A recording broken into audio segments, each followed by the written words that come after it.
Hi everyone, and this is your instructor, Mrs. Kirst. And my apologies for getting a little bit of a later start than I intended, but here we are, Converging Media, and this video is going to go over Chapter 1, and then I'll have a separate video going over Chapter 2. So these both will have the same bonus word in them, and I will make sure I say it at some point in this video and at some point in the next video, because you'll need both of them to take your quiz. Okay, so let's start. Now when you talk about converging media, what comes to mind? Now it's typically everything that comes across our eyeballs throughout the day. It's not just one type of consumption anymore. In this digital age, it is everywhere. You literally just about can't turn around without seeing some sort of converging media somewhere. So, it did start though with the telephone. Not the smartphones that you see today, but those good old-fashioned telephones that used to make noise and you could slam them down when you wanted to hang up on somebody that you were mad at. Now doesn't quite get that same vibe. So let's talk a little bit about convergence. Okay, telephone, it adapted telegraphy's principles, adding transmission of voice. So first off, we had, if you know your history, it was the telegraph, then it went into the telephone. And it just got worse from there. No, I'm teasing. Cell phones, which came out, all of a sudden now we have all this other stuff at our fingertips. And it's been good and it's been bad. You just have to mediate yourself whenever you're using your cell phone. All right, so convergence. First off, what is it? All right, so we're talking about computers, telecommunications, talking to people not just on the phone, but now you can talk through other things like your computers as well, and media in the digital environment. So media used to be, again, through print and through television. Well, now we've got three areas, what we call storytelling. So all of a sudden it's bringing these things together and working together. And if you've noticed, a lot of the news stations now are trying to work on this kind of convergence where they're bringing storytelling together across all formats. And sometimes it works and sometimes it doesn't. All right, so we've got our three types of convergence: the technological, the economic, and the cultural. So let's go over these a little bit. All right, this may be a little hard to see. So here, how it just goes round and round and round. All right, I couldn't be happier when the idea of audiobooks came out. But before that, an ebook. So I am an avid reader. I've been called a bookworm and used to have many, many books on my shelves. Well, then all of a sudden, I could read them on my phone. Well, the phones that were the smartphones, not, those flip phones. And that was just wonderful news. Then I heard about, even more than that, the audiobook. So I'm now more of an audiobook listener than I am even an ebook. But to me, it's audiobook, ebook, but I also like to go through into the libraries and into bookstores and just see what's out there, see what's new, and to actually touch books and bring them out and open them. Anyway, see, I'm a bookworm. Okay, so technological convergence is that type of media, print, audio, and video, and it's all come together in one form. How many of you like the fact that you can get your books via ebook now versus print? It's a little bit less expensive, excuse me, but some still like to hold the book in their hands. Okay, and the downside is it can often change the perception of the traditional technologies. Like I said, some people are, I just want to hold that book in my hand. I want to smell that new book smell. And they're just totally against changing. What about economic convergence? Okay, so we're merging internet telecommunication companies and we're merging them with media companies. So now we've got all this ability for storytelling and getting the news out to mass audiences, but it has its good and bad effects as well. Media companies, news companies, they've had to adjust to this digital age and the work of telecommunications. So, and they've consolidated, so you've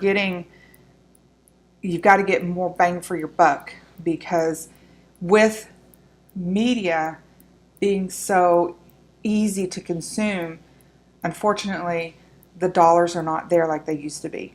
So it's much harder to get that bottom line, to get that impact that you want and get the money brought in that you want. And there's the corporate version. All right, what about cultural? Okay, globalization, it's just not in the United States anymore. It's all over. And I don't know if y'all know anything about the background behind this movie, but it did cause quite a controversy at the time, but it came out. Okay, so we're consuming and creating and we're distributing content at a much faster pace, and sometimes it can be good. Again, you've got to take the good with the bad. So, and yes, we are not a passive audience anymore. You can tell that if you get on internet and on Facebook and other social media accounts, and people will say stuff. All right, but what are the implications? Now, there are 8 of these, and I'm going to just pop these up real quick. Okay, and then we'll go over those. Whoops, let me go back one. And we'll go, excuse me. We'll go over those in the next slide. We're going to review each one. Okay. So first, the organization. All right, we have the centralized and the converged. Used to, it would be one area that would create it, produce it, distribute it, everything. Now, it's many forms can create this finished product. So it makes it that much harder, but yet sometimes that much easier, depending on your value, or how you value your time, or how you value using this type of different functions. Okay, the types of media. All right. So, yeah, for instance, radio programming. I just moved from working in a news climate to a radio climate, and yet radio is just not turning the dial on a portable radio in your home anymore. You can get it in your car. You can get it on your smartphone through an app. You can even get it through the TV. There's just so many ways that you can access this information. And again, it makes it that much harder for the distributors to find ways to bring in people who want to listen to something or watch something. So they have to come up with more creative ways on your consumption. And you have to deal with the different regulations. All right, text on the internet. Be treated. The internet is a huge animal, and it goes into free will. It goes into people being able to talk and say what they want. But journalism is a bit different. If you're a true journalist and you're sticking to your ethics, you will know how to treat your text and your work and present it for others to consume. Okay, the content. So most of you already know this. All right, hyperlinks, digital native, digital immigrants. and content. Now, this is a little hard to read too, but it's in your book as well in chapter 1. So, I am a digital immigrant. How many of you are digital natives? It's interesting to see how quickly and how not so quickly some people have taken to the digital environment. I've been fortunately really lucky and been able to pick it up rather quickly, but others not so much. Some because I just don't want to, and that's the older generation, and that's perfectly fine. Others, like those that are growing up with it, including, I know probably some of you that are in this class, you've, from day one, like my grandkids now, they have this digital content in their hands from the time they can clutch something just about. It's native to them. It's like a language. They'll know how to use it by the time they get in school. And sometimes they can tell you how to use it because you don't understand, and they do. Yeah, that's how you know you're old. Okay, media use. This 24/7 media environment, at first you think, yeah, this is a wonderful, great thing. However, sometimes you can go too far with that. I mean, there are times that because I work in the media environment and I'm literally, my job is to be on Facebook most of the day searching for content to either write about or give ideas to the on-air personalities so they can write about it. When I get home, the last thing I want to do is look at my computer or look at my phone. It starts to wear on you. It really does. So you have to really mediate how you use your content. And later on in the semester, we will do a project where you'll keep a log of your media use and how you consume it. And my students are always surprised at how much they have consumed by the end of that project compared to what they thought they used. Okay, and media companies need content to fill time. So, yeah, multi-screen world. Okay, although I can't see your hands, how many of you are listening to this video while you're looking on your phone, probably playing a game, just so you can listen for that bonus word? So, yeah, we live in a multi-screen world. There are many times you can't go anywhere and not see somebody looking down at their phone, or go into a coffee shop and see somebody on their computer. They'll have their headphones on, and they'll just be, a lot of them are doing the studying and everything, but others are maybe playing a game. It's everywhere, and it's not going away. So the distribution, here are some things about distribution. Oh, and viral marketing. Okay, the thing has gone viral. That has been like the buzzword this year, and I'm already over it. Okay, user-generated content. This is another one, and it's one where a lot of news stations are trying to get the participation from the listeners, is bringing in the user-generated content, especially when weather around here happens. You see the photos, or you get big, huge chunks of hail, or these big, huge limbs that fall down, and it's just consumption. People want to see this stuff. Or you pass by a wreck. It doesn't have to be a bad wreck, but we're going to have people going by really slowly, and they'll take photos and they'll send that in.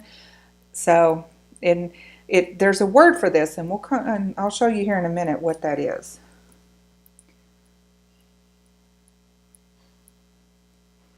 Okay, the audience used to be one way. You'd get the news sitting in front of the TV certain hours of the night. Not so much anymore. You can get it just about anywhere, anytime. And even with the notifications that come out on your phone, anywhere, anytime.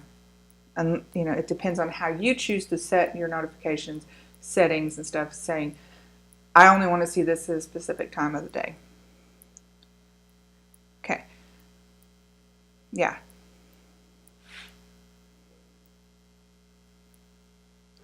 Professions. Yeah, convergence did. The emphasis nowadays, especially in news, is digital first, because a lot of the younger generation is not sitting in front of the TV. I mean, okay, again, can't see your hands, but how many of you even have a TV? I, for one, in our family, we got rid of cable a couple of years ago. And we do have internet now because I need it for this kind of stuff. But we dropped our cable bill probably 2.5 to 3 years ago. So when I want to watch things, because I do like watching shows and that, I will go to my phone or I will go to my iPad. And you got your Netflix, you got your Hulu, and that's just two of the major ones. There's several others, and I've tried them, but I always go back to Netflix and Hulu. You know, even the news, like the major news networks, CBS, NBC, ABC, they have their own streaming, digital streaming services now. Disney is about to start one. So, again, at your fingertips. So this convergence is changing how professionals are doing their jobs, even down to how journalists tell their stories. It's no more of this got to have it first, or saving it for an exclusive, because by the time the news hits the television at 5 o'clock, you've already heard about it from 5 other different places. So it turns into more of a storytelling. And a lot of journalists are now, they're not strictly journalists, they're called multi-skilled journalists, or MSJs or MMJs, multimedia. And if you want to be a journalist or work in the mass communication area, you've got to be able to have different skills. You've got to be able to know how to take video, edit it together to produce a package, to learn how to storytelling and put it up on the internet and do your social media. I mean, it's all of that. Okay, this is the word I was going to tell you earlier. The citizen journalism. It's the interactive relationship wherein audiences contribute to story content. That is where you get your user-generated content from asking for photos of your dogs on International Dog Day, all of these national days that come out. People love to share, and that's perfectly fine, and I love seeing them. I love seeing them, and I love sharing them as well. So, but that's more of your citizen journalism, and it's bringing the consumers into and engaging in the content. Okay, how about privacy? Okay, we've had issues lately with the fake news and with transparency. Think of Facebook and all the things that they're doing now because they basically got slammed. Think about what you do on a daily basis.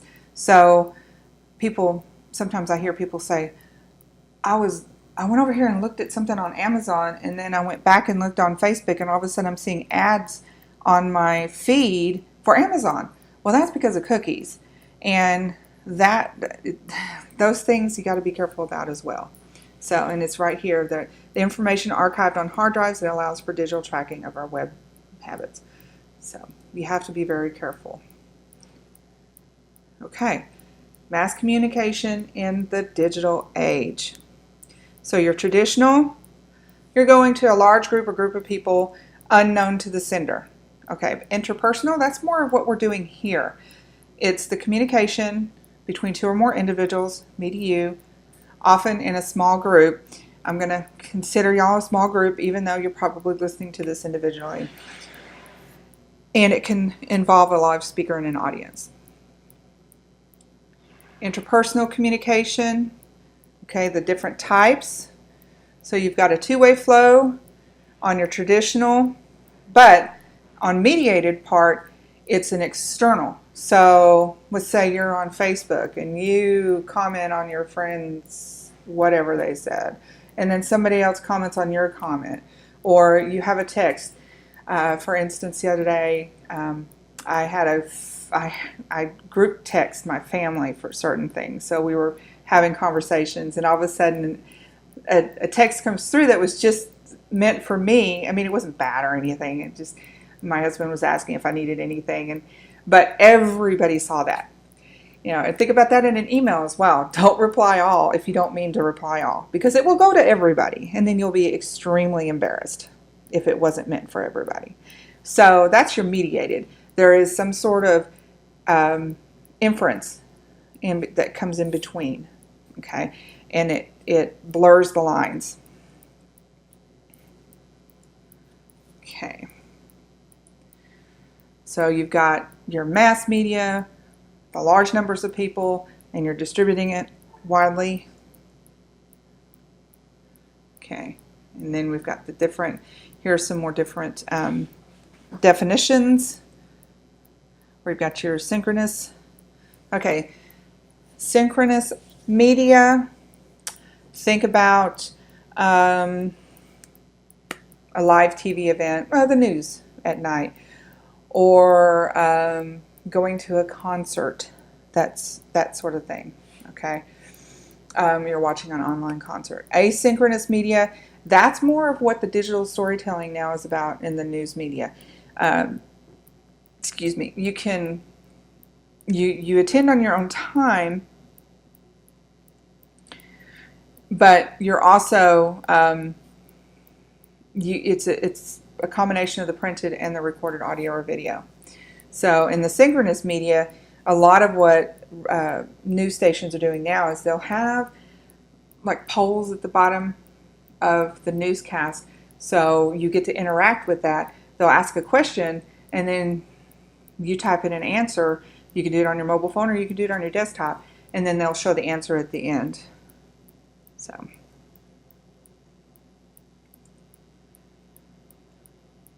Okay, so what we're doing is we're blending and blurring the lines between all of these for this converging media that is becoming so important in what we are learning in journalism. So it's no longer just journalism. It is mass communication, because it's across many different formats and fronts. Okay, so we've got the three functions of mass communication: the surveillance, the correlation, and the cultural.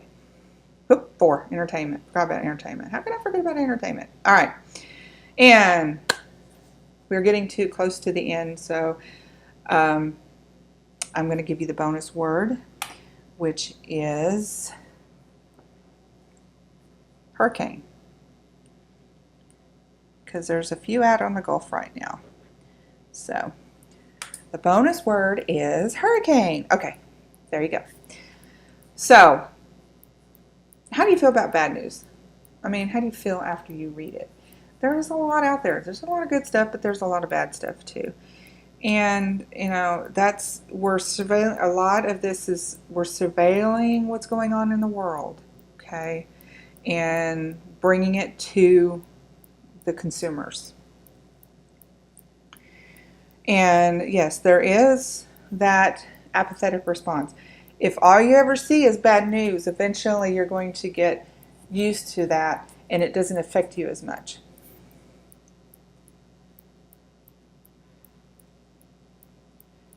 Okay, so then we have our correlation. Here's some issues about it. But again, there are good and bad things, which is you have to be careful as a journalist, and you have to be able to keep your ethics and your bias out of your reporting, because otherwise you could be seen as favoring one side or the other, and that is not what we do as journalists.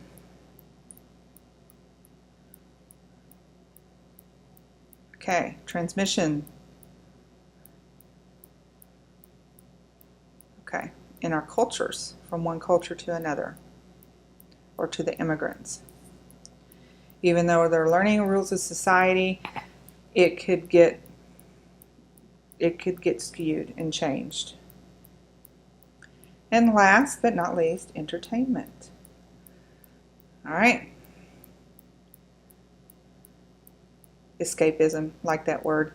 How many of you watch movies and consume just to escape from something. I know I've done that before. But there again, there's always the good with the bad. So you have to understand that entertainment is strictly to entertain, and it's not, it doesn't typically say anything. So, but there again, some people do have agendas. Okay, so that's the end of that slideshow, or of this chapter, and you've heard your bonus word.